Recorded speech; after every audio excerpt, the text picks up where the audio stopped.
Alléluia. Alléluia. Alléluia. Gloire à Dieu. Gloire à Dieu.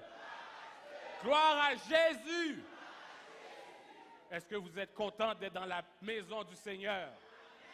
Êtes-vous heureux d'être dans la présence du Seigneur? Gloire à toi, Seigneur. Gloire à toi, Seigneur. Gloire à toi. Nous sommes particulièrement heureux et nous souhaitons à tous un joyeux dimanche de la résurrection. Amen. Le Seigneur est vivant.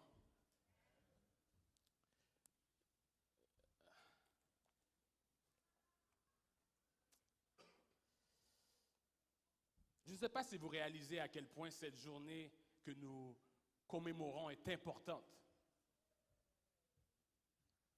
Ce matin, je me suis levé et j'avais ce sentiment de joie, d'humilité. Le Seigneur a fait tout cela pour nous. Et j'étais ému.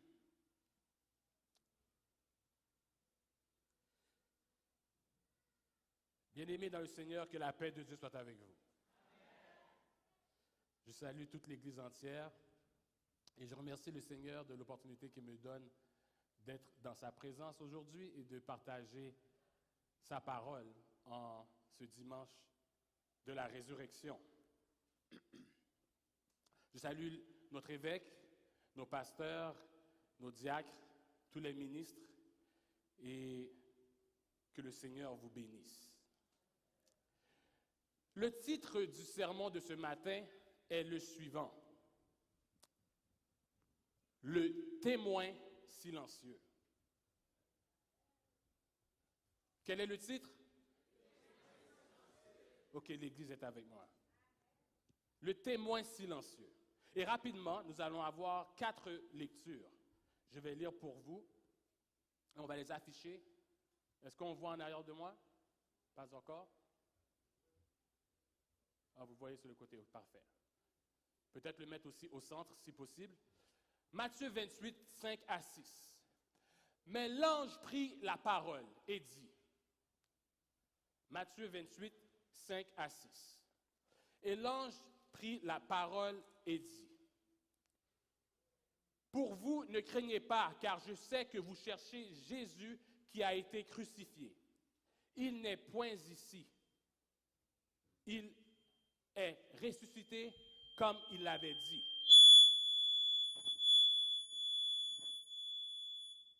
Venez, voyez le lieu où il était couché.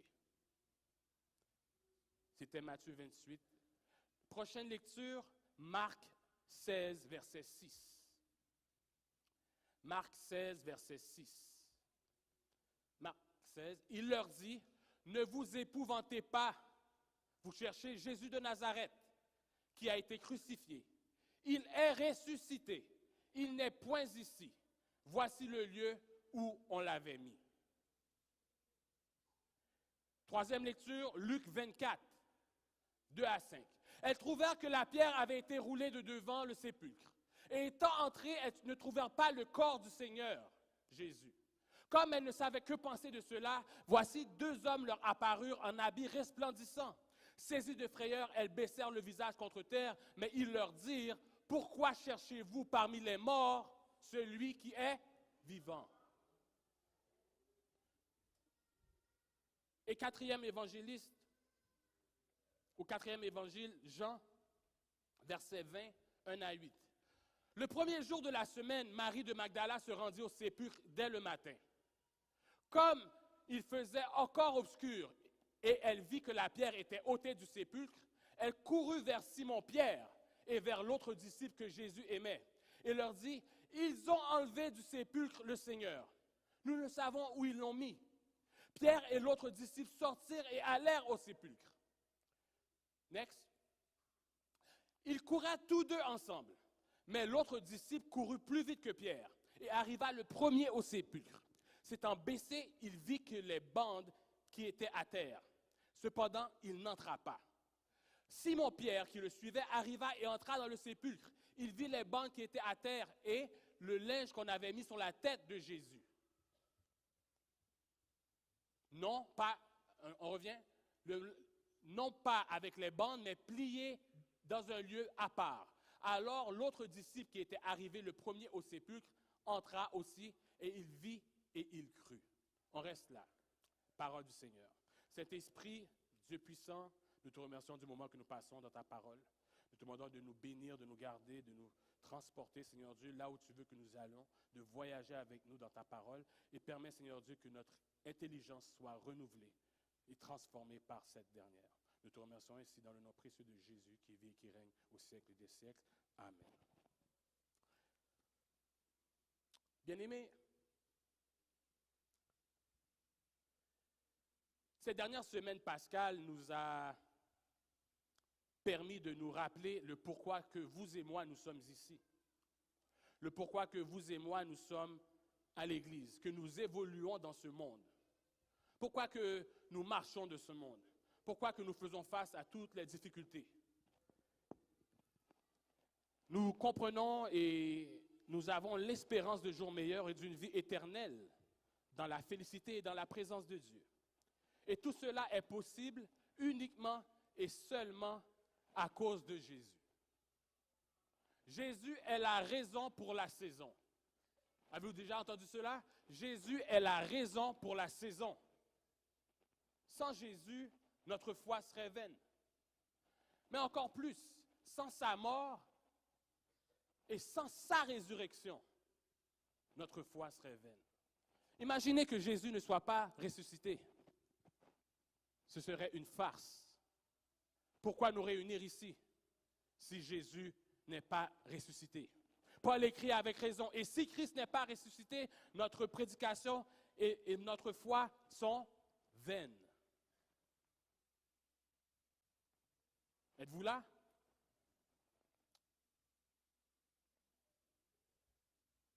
Ce matin, j'aimerais parler de ce que plusieurs négocient ou semblent tergiverser. Tout le monde est d'accord que, semble-t-il, que Jésus est là, qu'il est né, qu'il a vécu.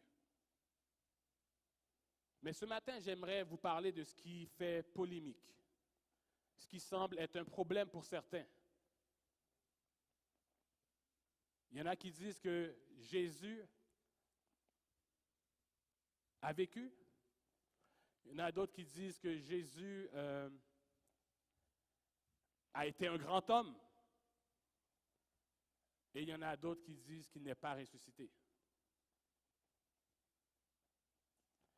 Et donc, on va poser plusieurs questions ce matin et on va tenter d'y répondre rapidement dans le temps qui nous est imparti. On va donc avancer les diapos. Et on va passer à la prochaine diapo qui va nous dire la chose suivante. On va répondre à 5 questions.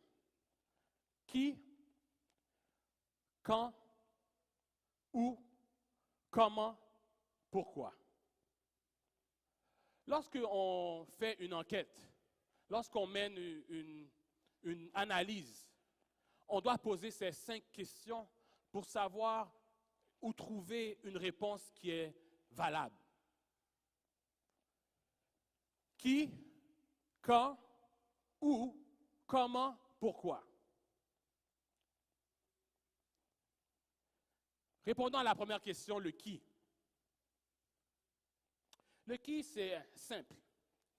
De qui parlons-nous? Nous parlons de Jésus de Nazareth.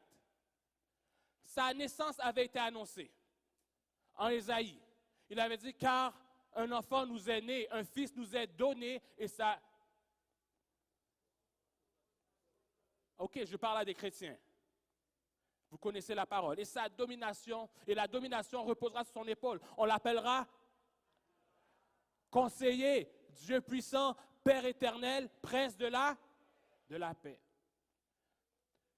Il est effectivement né à Bethléem. Et on peut historiquement noter l'année où il est mort parce que Hérode, ou l'année qu'il est né parce que Hérode était en vie. Le quand maintenant.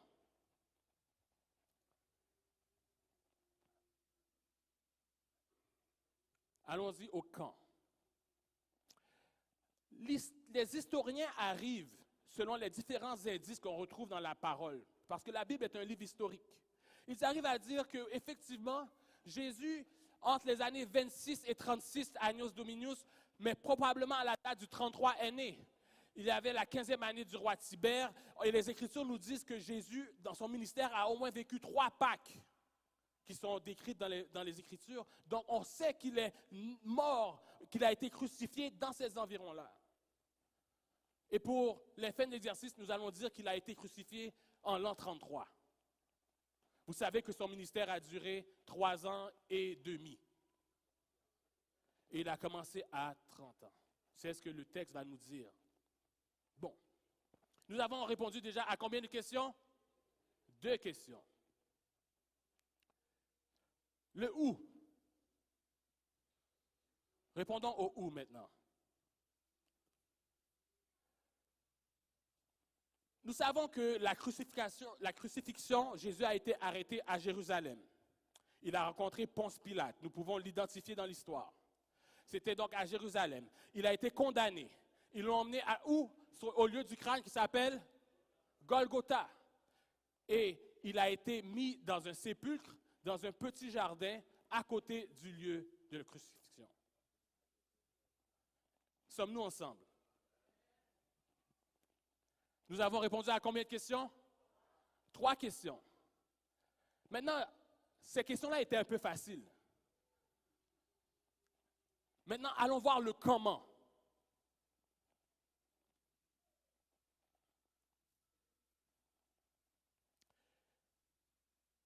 Il y a difficulté avec le comment. Parce que il faut définir c'est quoi une résurrection. On reste là. Il faut définir c'est quoi une résurrection. La résurrection, c'est le phénomène par lequel un être qui est mort, une personne qui est morte, est ranimée, est ramenée à la vie. C'est là où on mourit, et puis il tout naît, la vivent encore. Combien de personnes ici connaissent quelqu'un qui est mort et est ressuscité? Par applaudissement. Quelqu'un personnellement que vous connaissez qui est mort et qui est ressuscité. Donc c'est un événement, ce n'est pas quelque chose qui arrive souvent. C'est très, très rare. Êtes-vous avec moi? J'aimerais que vous restiez éveillés. Je sais que peut-être que vous avez faim, mais ce sera très rapide. Très rapide. La résurrection est définie comme l'acte par lequel une personne morte est restaurée à la vie, est ramenée à la vie. Next. Et pour pouvoir mettre en contexte ce qui arrive, donc pour ceux qui sont dans le domaine médical, lorsqu'on parle d'une mort, on ne parle pas de « Ah, la personne dormait, on n'est pas sûr si elle est morte ». On parle de, quand on regarde l'électrocardiogramme, on voit que la ligne verte, celle du haut, est à 0. Elle définit que le cœur est arrêté. Il n'y a pas de vie. C'est ce qui est arrivé à Jésus. Next. Et donc, on se retrouve à dire, pour pouvoir vous expliquer le comment, je dois faire un petit rappel rapide à travers l'histoire de la Bible. Premièrement, vous vous souvenez de Genèse 3, verset 15. Celle-ci t'écrasera la tête. Jésus avait dit cela. Pourquoi? Parce que l'homme avait péché. Et la mort est réellement rentrée dans le monde, pour la comprendre. Elle est rentrée dans le monde seulement à partir du moment où Adam et Ève ont péché. Car le jour où tu en mangeras, tu mourras. Donc avant, le plan initial de Dieu n'était pas que l'homme meure, mais le plan était que l'homme vive. Maintenant, la mort est venue. Elle est là. Depuis Adam et Ève, les hommes meurent. Et les Écritures sont quand même en bien avec ça.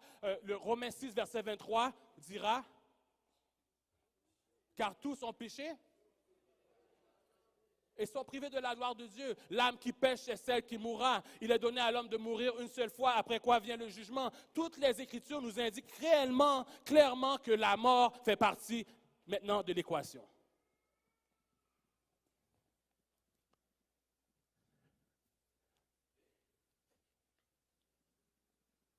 Et donc, depuis, l'homme meurt. On revient? Non, on reste là, on reste là.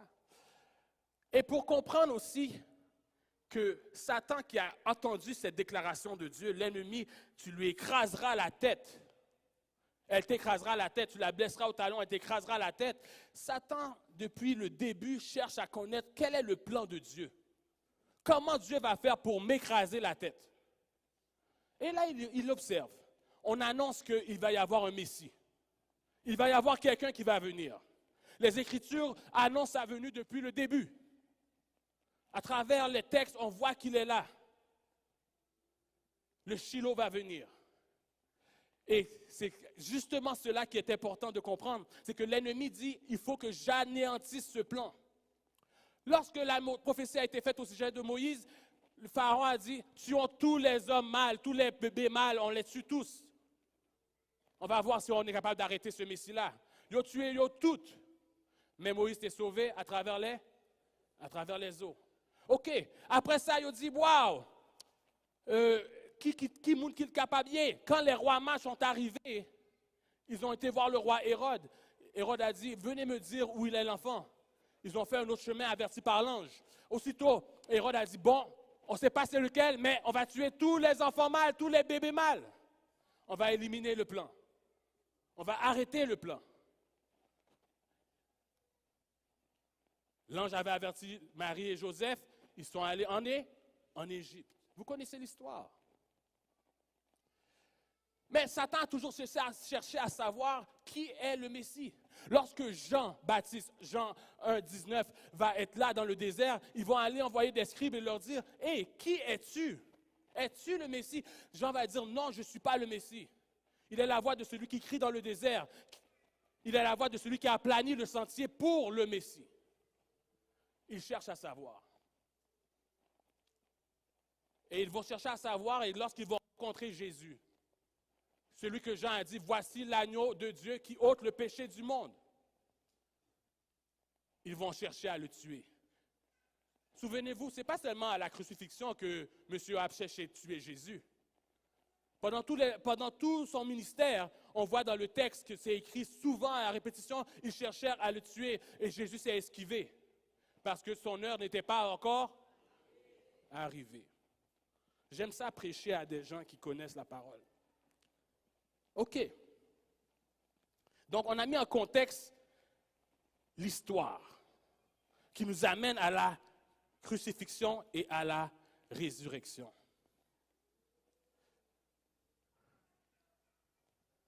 Jésus sait à qui il s'adresse.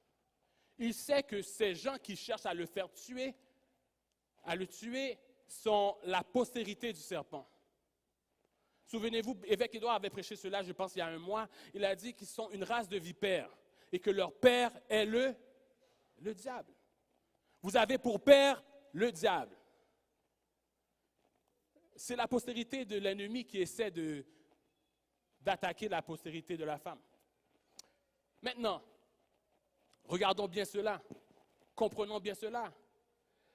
Jésus leur dit qu'ils ont tué les prophètes. Ils ont comblé donc la mesure de vos pères et il les définit comme des serpents, une race de vipères, et leur dit, comment échapperez-vous au châtiment de la géhenne? Comment vont-ils échapper à l'enfer? Next. Nous savons, pour comprendre le comment, que le domaine des vivants n'a pas de relation avec le domaine des morts. Ce n'est pas un pays, ce n'est pas deux endroits qui ont un accord de migration. Comme quoi, ceux qui prennent le chemin de la mort et du séjour des morts ne peuvent pas revenir à la vie. Jacques Aurel prêchait récemment, je crois que c'était aux jeunes. Et il disait que David, lorsque son fils qu'il a eu avec Bathsheba est décédé, et j'aime beaucoup cette histoire, a dit il était en train de jeûner, il priait, il ne mangeait pas. Et lorsque son fils est mort, il s'est levé, il s'est habillé, il a pris son bain, il a commencé à manger, boire. Les gens ont dit, mais qu'est-ce que tu fais? Il a dit, non, mon fils est parti. Moi, je m'en vais vers lui, mais lui ne peut pas revenir vers moi. Comme quoi la mort est un aller simple. C'est un ticket pour aller, on ne revient pas. OK. Nous avons établi le contexte dans lequel nous vivons et quelles sont les lois.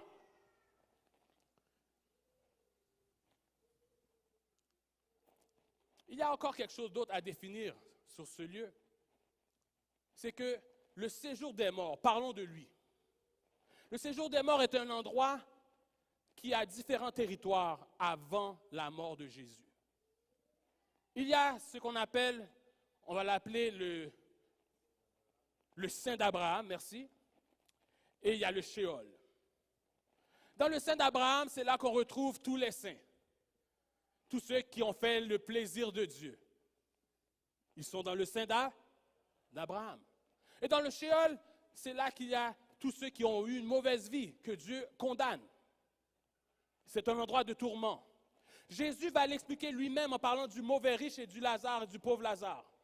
Il va dire que d'un côté, le mauvais riche regarde, il est en train de souffrir, et il regarde au loin, et il voit Abraham avec le pauvre Lazare. Et ils sont heureux, ils sont dans la félicité. Il a bien mené. Et il dit, « Hé, envoie-le me rafraîchir, envoie-le m'aider, envoie-le atténuer ma souffrance. » Et le pauvre Lazare, et Abraham lui répond, il dit, non, je ne peux pas, mon ami. Entre toi et moi, il y a un grand abîme. Il y a un grand gouffre. Il n'y a pas de relation entre nous deux. Même dans le séjour des morts, il y a cette séparation. Oui, mais pasteur, tu n'as pas encore répondu comment cela est arrivé. Premièrement, vous devez comprendre que c'est Dieu. On parle de Jésus. Il est le Yahweh visible. Et ce jour-là, ce vendredi-là, Jésus va remplir la mission que son Père lui a donnée.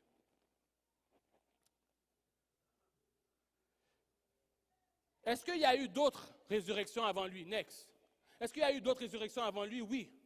On en compte pas loin de 9 dans la Bible qui sont mentionnées.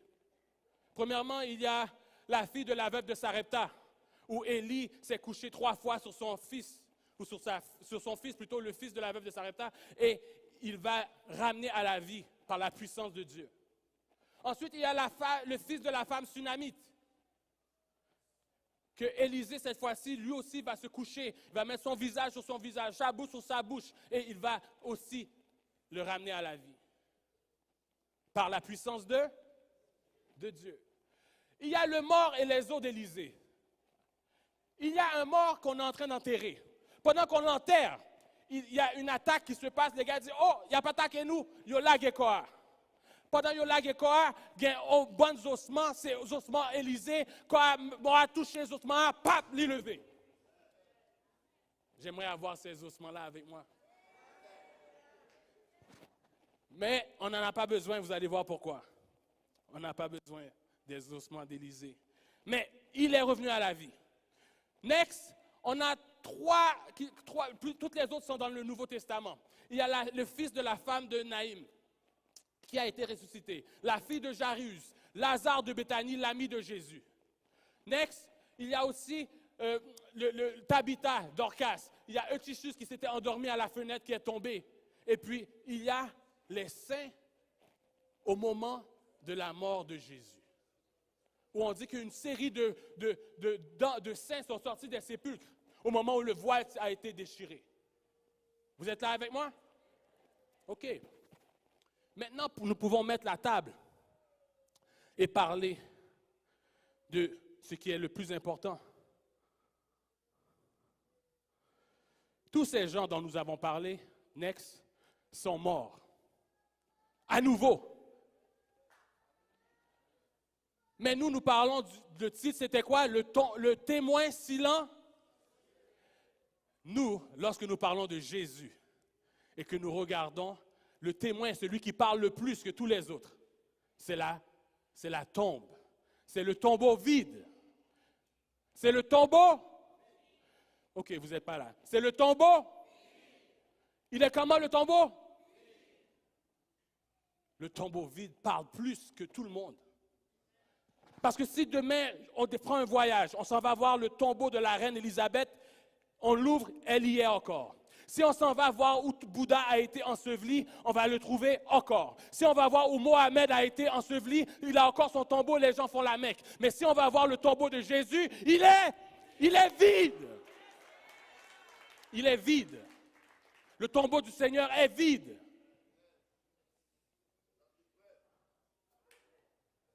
C'est notre plus grande joie. Le tombeau du Seigneur est vide.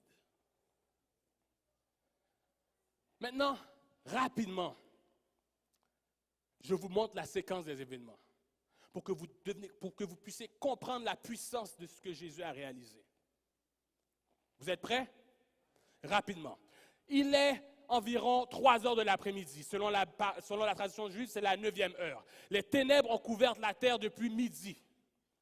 Et là, pour la première fois, Jésus va connaître la séparation. Tout d'un coup, il va avoir avec lui ce sentiment que Dieu l'a abandonné. Parce que pendant un moment, vous le lisez, pendant un moment, il prend à charge et il se couvre avec le péché. Maintenant, il est péché. Dieu se détourne de lui. Il dit, mon Dieu, pourquoi m'as-tu abandonné? Et il se pose la question, qu'est-ce qui se passe? Il sent l'abandon. Il dit, j'ai soif. Un instant après, lorsqu'il a fini de dire ça, comme les Écritures l'avaient annoncé, il dit, tout est accompli. Et dans un moment d'agonie, il est tout près. Il va dire, Père, entre tes mains, je remets mon esprit. Et il ferme les yeux.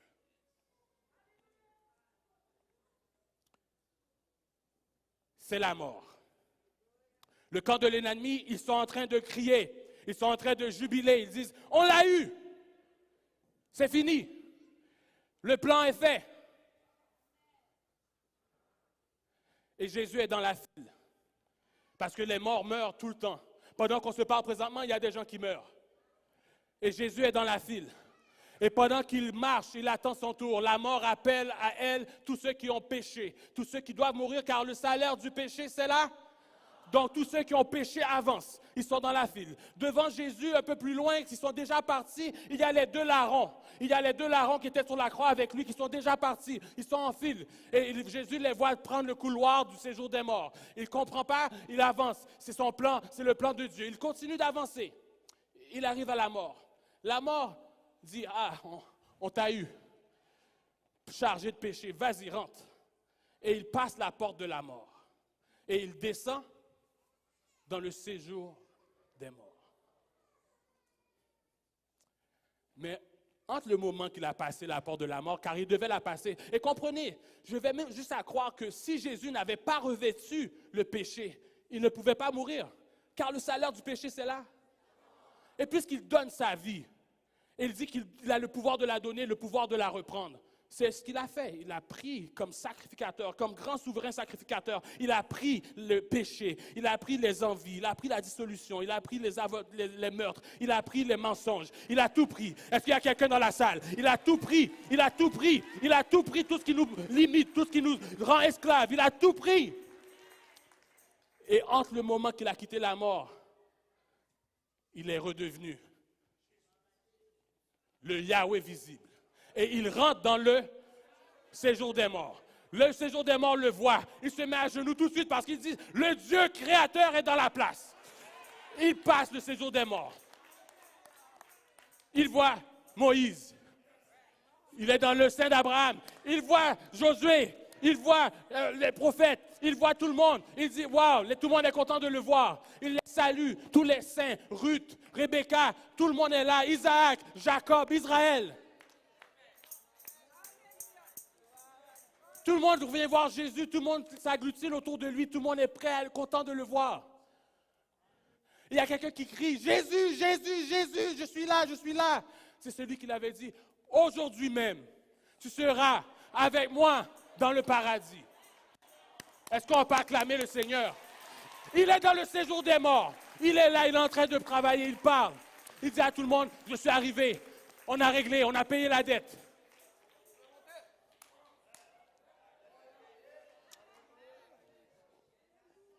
Pendant ce temps, le voile du temple se déchire. Parce que le temps s'est arrêté. Quand on meurt, le temps s'arrête. Le voile du temple s'est déchiré. Est-ce que vous êtes là avec moi? Le voile du temple s'est déchiré. On a accès direct. Pendant ce même moment-là, il y a 2-3 saints qui courent. Ils ont tout chapé. Ils ont allé, ils ont sauvé. Ce sont ces saints-là qu'on retrouve, dont on ne connaît pas les noms. Les sépulcres se sont ouverts. Jésus est là, il salue tout le monde.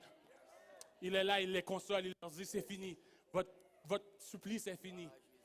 Vous étiez dans la joie dans le sein d'Abraham, je vais vous emmener à une autre place maintenant.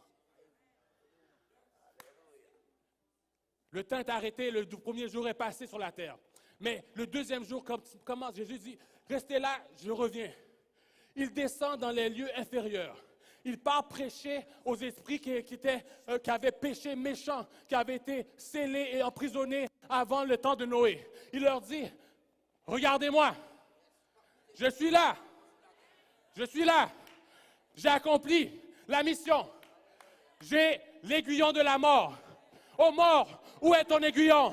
Ô mort, où est ta victoire? Il est là, il parle, il les livre en spectacle. Ils le regardent, ils disent, oh non, qu'est-ce qu'on a fait? Qu'est-ce qu'on a fait dans les temps anciens? Non, le Seigneur est là. Maintenant qu'il a fini de leur parler, c'est le deuxième jour, c'est fini. Il leur parle et puis il dit, bon, maintenant je remonte. Il revient voir les saints du sein d'Abraham. Il leur dit, les gars, les filles, on y va. Et il commence à monter. Le séjour des morts, il ne comprend pas qu'est-ce qui se passe. Il reste la tête baissée. Il ne comprend pas parce qu'il se dit, wow, le Seigneur est dans la place. Qu'est-ce qui se passe? Qu'est-ce qui se passe? Jésus passe avec Abraham. Il passe avec Isaac. Il passe avec Jacob. Il passe avec Moïse, Josué, les prophètes. Tout le monde, tous les saints montent avec lui. Le texte va nous dire, il est monté et il a emmené les captifs. Il les a emmenés où? Dans ce nouveau lieu, ce paradis en haut. Pendant qu'il passe, il est prêt à partir. Il dit, un instant. Il dit, ça, tu n'as plus besoin. Je prends la clé du séjour des morts. OK. Maintenant, pendant qu'il monte, il ne comprend pas. La mort dit, qu'est-ce qui se passe? Quelqu'un frappe à la porte de la mort. Quelqu'un dit à la mort, hé, oh, laisse-moi sortir, j'ai besoin de passer. Et il prend les clés de là. OK, good. Maintenant, il est parti. Il rentre, il est dans le tombeau. Seul, il fait noir.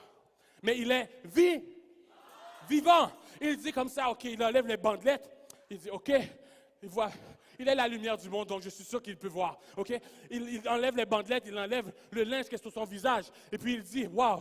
Il dit, OK, je vais replier ça parce que je suis un gars d'ordre. Je suis un Dieu d'ordre. Je vais replier ça, je vais mettre ça dans le coin. Les bandelettes ici, ça ne va plus servir. OK, puis il dit, hé oh, les amis, on ouvre le corps, on ouvre le tombeau. Et là, un ange du Seigneur descend et roule la pierre. Et maintenant, il peut sortir. Il peut sortir et puis il peut dire, j'étais mort. Je suis vivant au siècle des siècles. Et je tiens les clés de la mort et du séjour des morts. Acclame le Seigneur. Alléluia. Alléluia.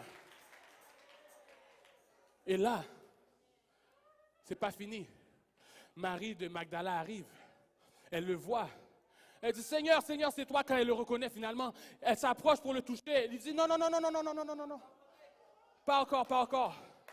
Ne me touche pas, je ne suis pas monté aller voir mon Père. OK, on n'a pas fini. Voici comment ça se passe maintenant. Maintenant, elle lui dit, va dire à mes frères que je les précède en Galilée. Mais là, Jésus monte et il arrive. On arrive aux portes du temple. On arrive aux portes du royaume. Et c'est à ce moment-là, quelqu'un frappe à la porte. C'est qui? C'est Jésus. Et on entend, porte, élevez vos linteaux. Élevez les portes éternelles. Que le roi de gloire fasse son entrée. Qui est ce roi de gloire? L'Éternel fort et puissant. L'Éternel puissant dans les combats. Porte, élevez vos linteaux. Que le roi de gloire fasse son entrée. Qui est ce roi de gloire? L'Éternel des armées. Voilà. Amen. Amen. Et là, il rentre. Et là, il rentre. La vision de David vient de se réaliser. Il rentre. Il voit les anges. Et puis il dit non, je dois monter plus haut. Il voit les archanges. Il dit non, je monte plus haut. Il voit les vertus. Il dit non, je monte plus haut. Il voit encore les principautés. Il dit non, je monte plus haut. Il voit les trônes, les vertus. Il arrive au niveau des séraphins. Encore plus haut. Dieu lui dit, viens. Assis-toi, Ama. Et je ferai de tes ennemis ton marcheur. Wow! L'agneau est assis sur le trône. Maintenant, vous pouvez visualiser quand on dit à celui qui est assis sur le trône et à l'agneau, soit la louange, l'honneur, la gloire, la force à jamais. Et c'est ce que David a dit. Il l'a annoncé. Il a dit, j'ai vu mon Seigneur dire à mon Seigneur, assis-toi. Oh là là. Est-ce que vous comprenez? Est-ce que nous comprenons les Écritures? Jésus a fait cela en 3 jours. Les messieurs ont été ouais, un miracle.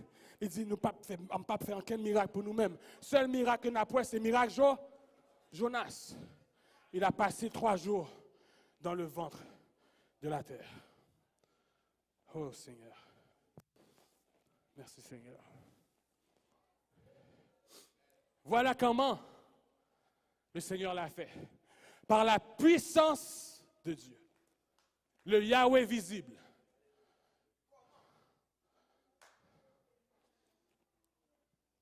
Ou à la Mokagu, avec le séjour des morts Yokagu. Ils ne savent pas qu'est-ce qui se passe. Ils ont peur. Le jeu vient de changer. Ils n'ont plus la clé. Aujourd'hui, le Seigneur peut nous ramener tous à la vie. Il a les clés. Il a les clés. Il a les. Le Seigneur a les clés. Gloire à toi, Seigneur. Il reste une question. Il reste une question.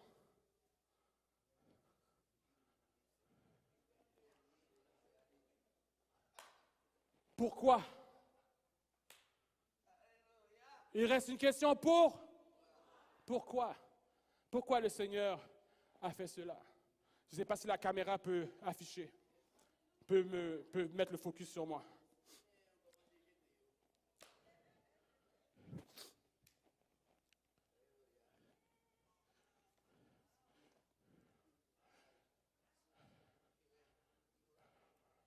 Est-ce que la caméra peut être sur la petite table?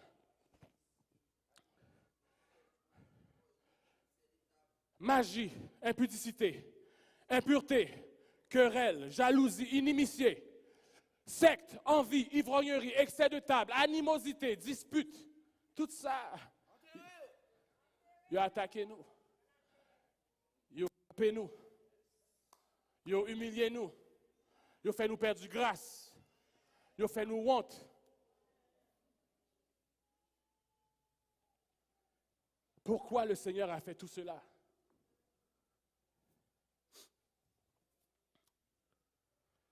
Il va dire dans Jean,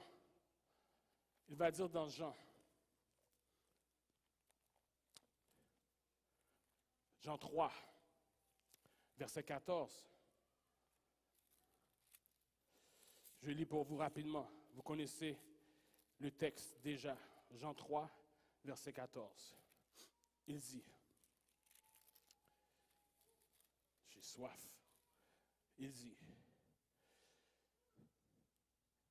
Jésus répondit, personne n'est monté au ciel si ce n'est celui qui est descendu du ciel, le Fils de l'homme, qui est dans le ciel. Et comme Moïse éleva le serpent dans le désert. Vous vous souvenez de l'histoire de Moïse dans le désert? Lorsqu'il y avait un serpent d'airain et que les Israélites étaient mordus par des serpents, il n'avait qu'à se tourner vers le serpent d'airain qui était élevé dans le désert. Et il disait, ils étaient guéris. Ils étaient guéris. Il n'avait pas besoin de dire autre chose que de le regarder. Ah, ok. Et il dira, et comme Moïse éleva le serpent dans le désert, il faut de même que le Fils de l'homme soit élevé, afin que quiconque croit en lui ait la vie éternelle. Car Dieu a tant aimé le monde qu'il a donné son Fils unique, afin que quiconque croit en lui ne périsse point, mais qu'il ait la vie éternelle. C'est ce que Jésus a fait. Et le pourquoi, c'est que nous ayons la vie éternelle, vous et moi, que nous soyons libérés. Ici, j'ai trois récipients. Est-ce qu'on peut voir à l'écran? On les voit? Vous les voyez? 3 récipients. Celui à ma gauche, celui-là que je lève, c'est vous, c'est moi. C'est notre corps, c'est notre âme, c'est notre esprit.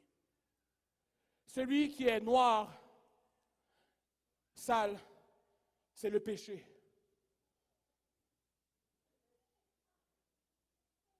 C'est le péché. Et celui-ci, à ma droite, c'est le sang de Jésus.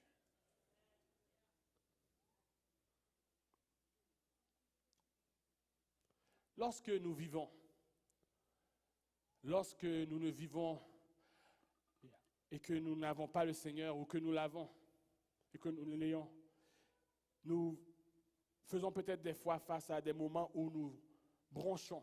La Bible va nous dire que nous bronchons tous de différentes manières. Nous tomber, nous baillons menti, nous disons mauvaises paroles, nous faisons colère, nous voler, nous tuer. Nous faisons bagaille qui rentrer dans tapisserie sera, dans salle à mort avec le séjour des morts à Québec. Et chaque fois que nous faisons bagaille ça, la caméra est sur moi, nous sale la vie, nous. Nous sale péché. Menti, adultère, fornication, meurtre. Nous t'es pur, nous t'es bon, qu'on y a nous vin, même bagaille péché. Voici le pourquoi. Mais si nous confessons nos péchés, il est fidèle et juste pour nous pardonner. Et là, le sang de Jésus, contré avec nous. Mais ça le fait. Les purifier, les mettre blanc. C'est ça. Il dit, lave-moi avec l'hysope et je serai pur. Le sang de Jésus purifie nous. Est-ce que nous pas contents de ça? C'est la liberté. Mais plus encore, le sang de Jésus, il effaçait tout péché. Il n'y a pas de péché, pas de puissance sous le sang de Jésus. Mais où tes péchés, tu me fais salver. Il n'y a pas qu'à faire rien. Bon Dieu a toujours nettoyé tout péché. Le sang de Jésus lave le péché. Merci les gars.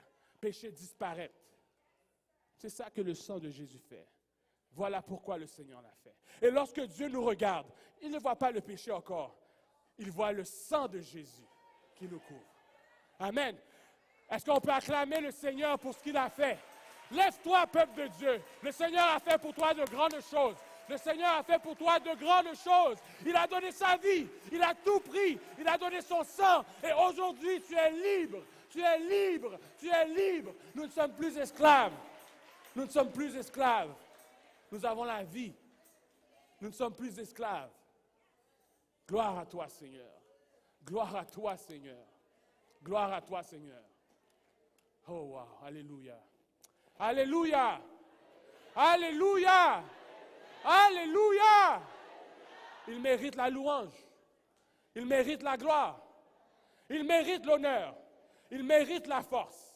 Il a travaillé pour cela. Il l'a fait. Il l'a fait. Jésus l'a fait. Ne me demandez pas comment. Ma vie Mais si vous me demandez qui l'a fait, un seul nom. Oh, Jésus, Jésus l'a fait pour moi. Ne me demandez pas comment ni pourquoi, mais une seule chose que je sais, Jésus l'a fait. Amen, amen. Peuple de Dieu, next. Est-ce qu'il y a quelqu'un dans la salle qui n'a pas encore fait la paix avec ce Seigneur? Quelqu'un qui voudrait l'accepter ce matin, en ce jour de la résurrection, se souvenir, c'est le moment. Nous allons terminer. Je pense que c'est évêque Édouard qui termine. Pasteur Fritz. Est-ce qu'il y a quelqu'un qui veut accepter le Seigneur? Tu n'as qu'à lever la main, car il suffit de croire en lui, de lui donner sa vie. On va prier ensemble. Et le Seigneur va faire le reste. Il va nettoyer tous les péchés, toutes les fautes. Il enlève tout le péché du monde.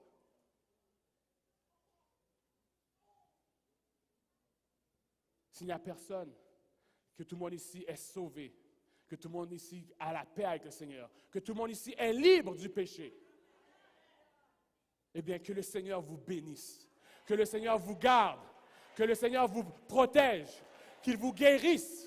Il y a la vie. Dans son sang, il y a la vie. Dans son sang, il y a la guérison. Dans son sang, il y a la force. Dans son sang, il y a la victoire. Nous ne sommes plus esclaves. Que le Seigneur vous bénisse.